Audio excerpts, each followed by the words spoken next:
world. A shining city on the hill, Camelot. When I was very young, a brilliant man said, "Ask not what your country can do for you, but ask what you can do for your country."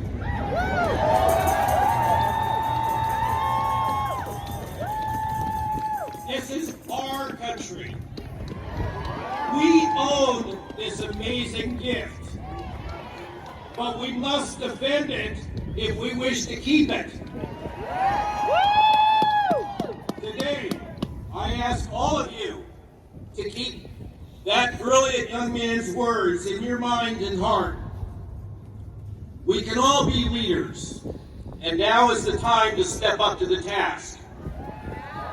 We will survive this, and we will overcome these hardships if we can just keep these three simple words in our hearts: integrity, dignity, community. So fight for your children. Do not comply. I thank you so much for your time and attention.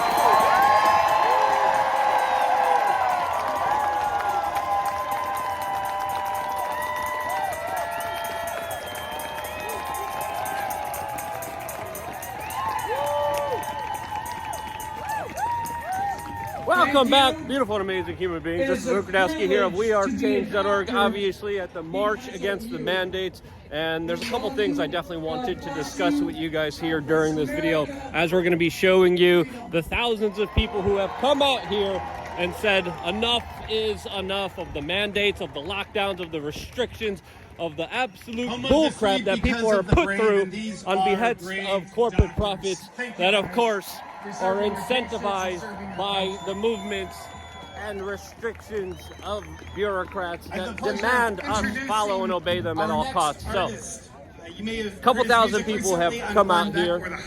It's kind of funny because the corporate media is one of the few people, few individuals here that are wearing masks. There's also a group of counter-protesters that have, of course, unmasked themselves. I'm going to take you to them as we're going to be walking around here, showing you the sights and scenes from this protest, as this lady almost knocked me out with her lion flag. Say hi, how's it going? Well, a lot of happy people obviously here, and people expected hundreds of thousands of people come out. It's safe to say that a couple thousand did come out. It's always important to be honest with your reporting. Now, a lot of people had, of course, high hopes that the whole Washington Mall would have been jam-packed with people. It's not.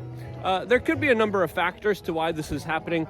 As I walk over to the counter-protesters right now and the music plays in the background as Dr. Robert Malone has just finished his talk here. Dr. Robert Malone was the one who called for this protest, specifically on the Joe Rogan podcast, where, of course, he was platformed after getting deleted and censored by big tech social media that, of course, made sure that he couldn't have his voice, his opinion, his perspective brought out there to the general public because it was just outright censored by some flip-flop wearing yuppies that are drinking Starbucks, living in New York City, that work at these tech companies that just decided, hey, we're just going to cut off this doctor. We're going to cut off the guy who helped invent mRNA technology because that's their decree. So these are the counter-protesters right now. They have a sign that says COVIDiots, and they're wearing masks. And as you can see, there's 1, 2, 3, 4, 5, 6, 7 of them. 7 individuals who are calling for mandates. While, of course, these are all the people not calling for mandates. Now, what could explain these numbers not being as significant as many people as expected is, of course, the fact that a lot of this is ending. Ireland, the United Kingdom, the Czech Republic ended a lot of their lockdowns and restrictions. Hey, Jorge, how's it going, brother? Good to see you. We're seeing a bunch of cool people, so we're shooting a video here. What do you think about today? How's everything for you? This is awesome, man, because it's just Americans from all types of different political backgrounds here. You know, you're talking to nurses, firefighters, all over, man. We just interviewed 2 people from Syria. So there's no, you know, people try to frame this as like a right wing or just Trumpers. It's people with all, you know, political affiliation. So this is great, man. Yeah, and awesome. America finally needs to rise up, man, because Europe's been doing it. I mean, Yeah. as of you know, at the minute that we're actually speaking right now, you know, we got Brussels, Belgium going crazy right now. So it's good to see you. Thank you, Jorge. Good to see you, man. Keep up the great reporting. But of course, we're staying warm here. Counter protesters are, of course, still screaming at some of the individuals here. But as we are speaking, there are major clashes happening right now with full-on riot police officers using less lethal munitions, specifically when it comes to dispersing the thousands of people that are meeting in Brussels demanding an end to all this nonsense. Now, a lot of this nonsense is ending naturally with government saying, okay, we kind of went far enough. The United Kingdom was one of the biggest dominoes to fall. I was talking about this months and months ago. I said with this new variant, it's very likely that everything's going to be going away with the early signs on the walls. It looks like a lot of the assessments that I made are coming true. And here in the United States, already that policy is reflected by individuals just simply not participating in them. I was in New York City a couple days ago, and a lot of the places are not complying, not participating. Not because that they don't believe the official story, not that they don't believe the government, not that they don't believe the media. The media's trust, by the way, is at an all-time low. It's about 10% according to some poll numbers. Fauci's support is about 30%. Biden's support is about 30%. And it's like that because people in some instances are finding out that they have been bamboozled. But by and large, what's really interesting and worth considering is that people just had enough. Even the true believers, even in heavily compliant districts like New York City, even a few days ago, they're like, this doesn't make sense. This doesn't add up. And this new variant has come and has given a lot of people natural immunity. A lot of people haven't had a severe case of this, and the likelihood of a more severe variant coming is extremely low. And this is the end, and it's being ended by people calling for accountability within Washington, D.C. to be held accountable. Another reason why this is ending, because these policies are so unpopular that even mainline Democrats are losing on these specific issues, and the chances of their reelection, especially with these low poll numbers, especially with what they've been trying to pull off here with the Great Reset, with the Build Back Better agenda, has absolutely fallen flat on its face and hasn't worked. It's not a popular policy. It's not a policy that people want. Even the diehard supporters of them have had enough. The data, the information has coming out, has proved a lot of the doctors that were talking here, that were censored, that were persecuted, they're proving them absolutely right. And this is truly a major turning point here in the United States that we're going to be talking about for a very long time, because we're also going to be talking about the larger implications surrounding all of this as I take you here and show you the end of the larger conference that's ending here. And just like Jorge say, a lot of unique individuals. But another thing that could potentially explain why there's not that big of a significant turnout is the fact that there's been a lot of talk about Fed infiltration, that the Feds are going to come and the Feds are going to take over and infiltrate and create events that are going to make protesting impossible. And I heard that notion told to me by a number of individuals, even someone very prominent. It's like, I'm not coming to this thing. The Feds are going to be all up in here and they're going to be doing something. And obviously we have to be aware of potential false flags. I think the potential of it is somewhat high myself, especially with how horribly politically the entire situation is going for this establishment. But at the same time, we cannot let this fear, hey man, how's it going? At the same time, we cannot let this fear consume us to the point where we're even afraid to come out to a rally, because there has been a significant portion of people that I personally talked to that said, no way I'm coming out here. I'm afraid of what the Feds are going to be doing. So the larger implications of obviously what happened on January 6th are still weighing strong on a lot of people. The United States isn't also known for its large protests. It's also in the middle of December, so there's a lot of contributing factors here.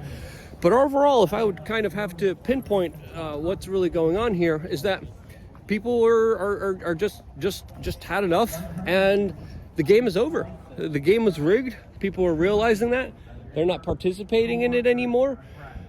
And we're moving into a new transitional time where the establishment's going to be looking for their new thing in order to fool and convince people to give up their privacy, give up their human rights, give up their financial freedoms, give up any kind of future that they have for their children. So we're going to see a bigger pushback here than I think we even expect. Because historically, even Newsweek talked about this, and there's many scientific scholarly papers about this. Usually when you have an incident where you have a global sickness, you also have an incident where preceded by that is, of course, civil conflict. And I think the probability of civil conflict is high. I think it's only going to be expanding the more and more people find out that they were bamboozled, the more that they were conned. Factor that in with the larger economic ramifications, with the largest transfer of wealth in American history, from what I've been able to perceive myself. You have an absolute recipe of disaster as we show you all these Americans walking back here from this rally. So I think financially, the bigger ramifications and situations are definitely going to be felt, especially coming up. I think this sickness has already been exploited to the fullest extent. And many people say, well, what about the Great Reset? The Great Reset. We still need the Great Reset. And I don't think what many people realize is that we already went through the Great Reset. The Great Reset has already happened. It started 2 years ago, and it has, by and large, already implemented a lot of the policies that a lot of these powerful people have been dying to implement. They have implemented those policies. They have stolen the money. They have stolen the wealth. They have instituted the surveillance state and the surveillance apparatuses, which they could turn on at any moment and any time.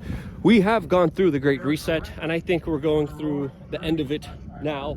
And I think the ramifications of that are going to be determined by the people who actually know what's going on, who are paying attention, and are waking up to how absolutely corrupt and horrible governments could be, especially when you blindly trust them during a time of need. Again, I think it's very fair to say that almost everything that the government has done here has not worked in the favor of the American people.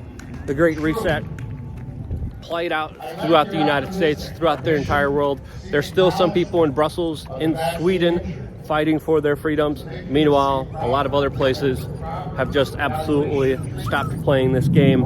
It's only a matter of time until everyone else stops playing this game, and then on to the next larger psyop that, of course, will be affecting the vast majority of the people of this world. That's just my perspective. I could be wrong, but that's the way that I just see it personally, myself, from my perspective. And if you thought it was thoughtful, share this video with your friends and family members. If you thought I said anything that was wrong, make sure to, of course, let me know down in the comment section below. I always appreciate constructive criticism. I always appreciate your voice. I met a lot of you amazing people out here today, and it's incredible to see all these people from all different walks of life, all different perspectives, even the haters.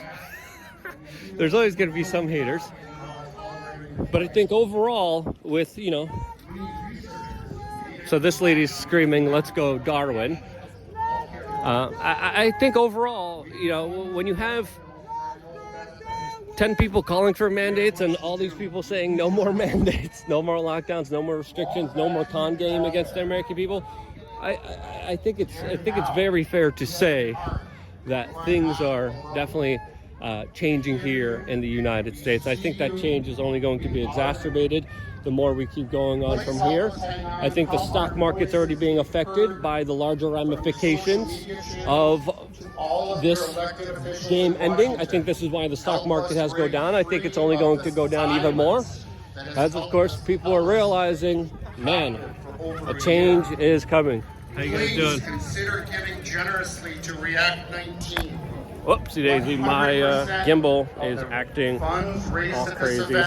But yeah, So, to the COVID just wanted to make a video here. I tried to do a vaccine live stream, expenses. and I wasn't able to do Every so single because dollar of so donated. many people down here, and the cell phone signal was just absolute Just trash. use your phone to So, text React with the to cell phone signal being trash, I just decided to 50155 shoot this video, give you and my do what you perspective, can. walk Again, around, show you exactly what's going on here, 50155. Make a difference and for provide you an someone HD video who that knows isn't someone out there interrupted cares. by, of course, Thank all the you people being all. here, cutting off the service.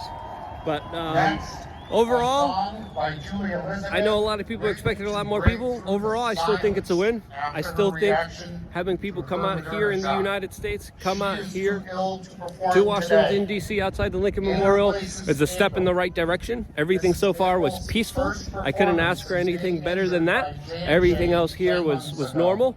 A lot of people fear-mongering about the feds and preventing people from coming out. To me, that's ridiculous. You shouldn't let fear control your life. Life is an amazing thing. Standing up for your freedoms, going out to protest, realizing that you're not alone is extremely, extremely important. And if you take anything from this video, I hope that is it. I love you guys. Stay tuned for more here on wearechange.org.